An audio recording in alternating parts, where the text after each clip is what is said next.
but it was good. Kind of that was first step for us there with getting those guys out there. You saw a lot of guys rehabbing on the side, so we're making steps there. It was a pretty healthy group there. Copeland had a thumb injury. We're still in the evaluation stage. We just kind of see what the extent of that injury is. Jermaine was out there during a stretch. I don't know if you've been out there before. How is he progressing? It's hamstring injury. He's pushing to try to get back as soon as he can. That's kind of the first step, get him back out there, and the strength and conditioning guys getting a hold of him. It's there's a process behind how we do that with getting with the trainers and then moving to the strength and conditioning and then practicing. Copeland hurt his thumb yesterday. Yeah. Can you comment on the suspension? Yeah, how it impacts? Yeah, I mean it's unfortunate. It's he's a guy that's been impactful, over his career, and he's one of those guys in the locker room that tries to do everything right. It's just it's an unfortunate situation. I know he's, it's tough for him to deal with. So it is what it is though now, and we know the verdict, and we've kind of had an idea what was going on, and going through all the the process they have to go through with the league. So this is kind of why we've been doing things the way we've been doing them. The linebacker group is taking a hit now with Avery and Brandon. Mm-hmm. How do you feel about that group and the depth there? Yeah, I think the good thing that the outside linebacker crew is we have pretty good depth there. It's anytime you lose though, when you lose veteran players that have played good football, have done things right over their career, anytime those guys aren't there, that hurts us. You said that's the reason you guys have been doing it the way you've been doing Copeland. We've just been rotating guys a lot, and the reps have been a certain way. So, we just kind of making sure we got everybody ready.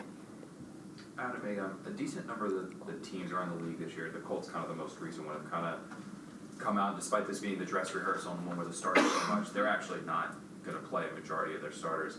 Do you see that as a way that the league is kind of trending? I think everybody's different. I do think when you're in your first year of a program, it's probably different than this. I know it's only their second year, but they probably have a better idea kind of how they function and how they do things. They got more practice time under their belt. They have more game experience under their belt, to where we're still trying to get used to each other, whether it be myself, Greg, Boyer, a lot of new guys. So, that first year of a program, it's tougher to do that way. I think when you get in year 2 and then year 5, how many years you're in it changes a little bit. How much of Khalil would you like to see? Yeah, I mean, hopefully, we'll kind of see how the drives go. We're targeting to see if we can kind of get him rolling there for about a quarter. I really want, Jonathan to be with Sam as well. So, I mean, we'll probably split that time. How has he done this week now, Khalil?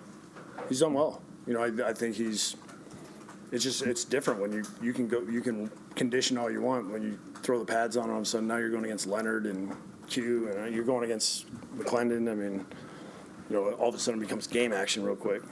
Have you seen what his impact would be with Sam? I mean, have you had some conversations? Yeah, right. I mean, right now he's learned a whole new offense.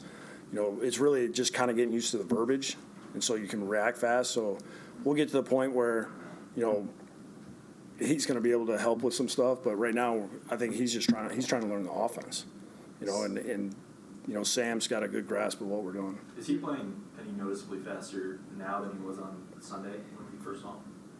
I think every day is probably a huge jump for him, because you can go back, watch tape, kind of him getting in there on Sunday was big. So now when he goes back, evaluates that film, then comes back out, he's got an idea of like how it sounds, how it feels when you're going a little more up tempo. Sam mentioned how he came to the line. He didn't say the exact practice, but he came to the line and Khalil was already pointing out the safety rotation. Is that rare for a center to be able to do that, or is that kind of an indication of what he's able to do mentally? I think we are in a unique spot because that was something Jonathan was really good at too. He could see big picture. He wasn't. Those guys don't look through a straw. I think a lot of it has to do with Frank as well. Frank's a You know, he does a great job with that group. And, you know, Ryan has a large library in his head of things that he's seen over his career.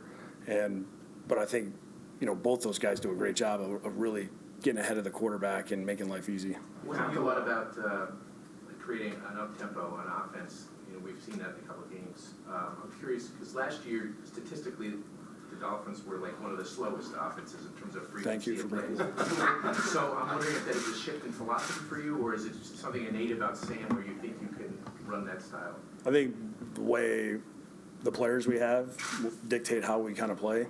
And I think what we were doing last year was what we had to do, and what we're kind of showing right now with this year, you know, our players are kind of telling me that's how they like to play. Are you going to play your younger cornerbacks? Like, are you going to give each of those guys or a few of those guys opportunities with the starters? You know, the plan is to try to, you know, we got kind of our set group for that one group, but you're probably going to see multiple guys out there trying to see who fits and see who shows up, see who makes plays. And that's kind of, you know, the plan in pencil right now. And we'll just see how the game goes. You don't know how many plays we're going to have. You don't know how many series we're going to have.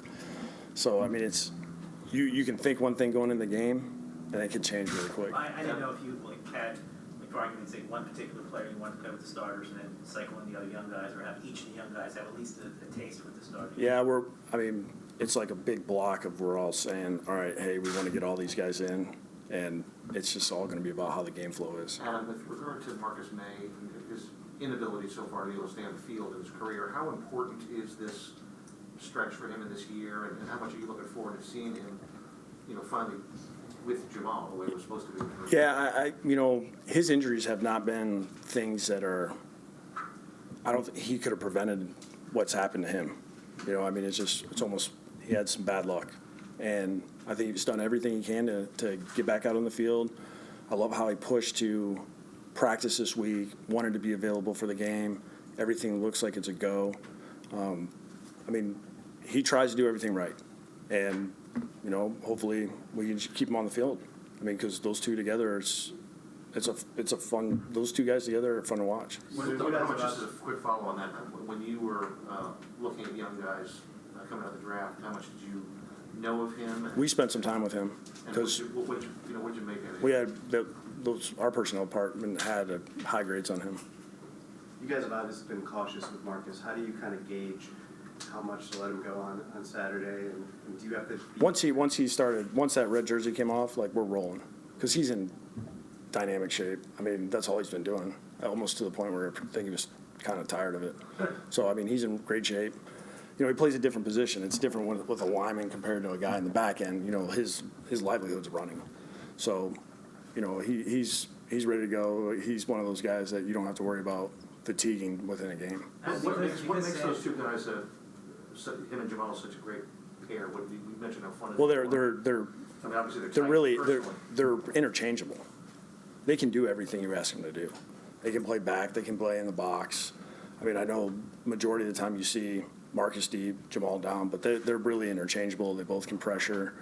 You know, they're good tacklers. You know, Marcus has a very good knack for the ball. You know, he finds ways to get his hands on the ball when he's playing the post safety. You know, I don't think Jamal's had as many opportunities because he's been in the box so much in his career. You know, both those guys can cover guys one-on-one. I mean, they just have the whole skill set you need as a safety. Adam, what have you seen from Ryan Griffin, and what's your confidence level? Obviously, what's going on with Chris? That's been a great pickup for us because, you know, when him and Chris are in there together, you have two guys that can do everything.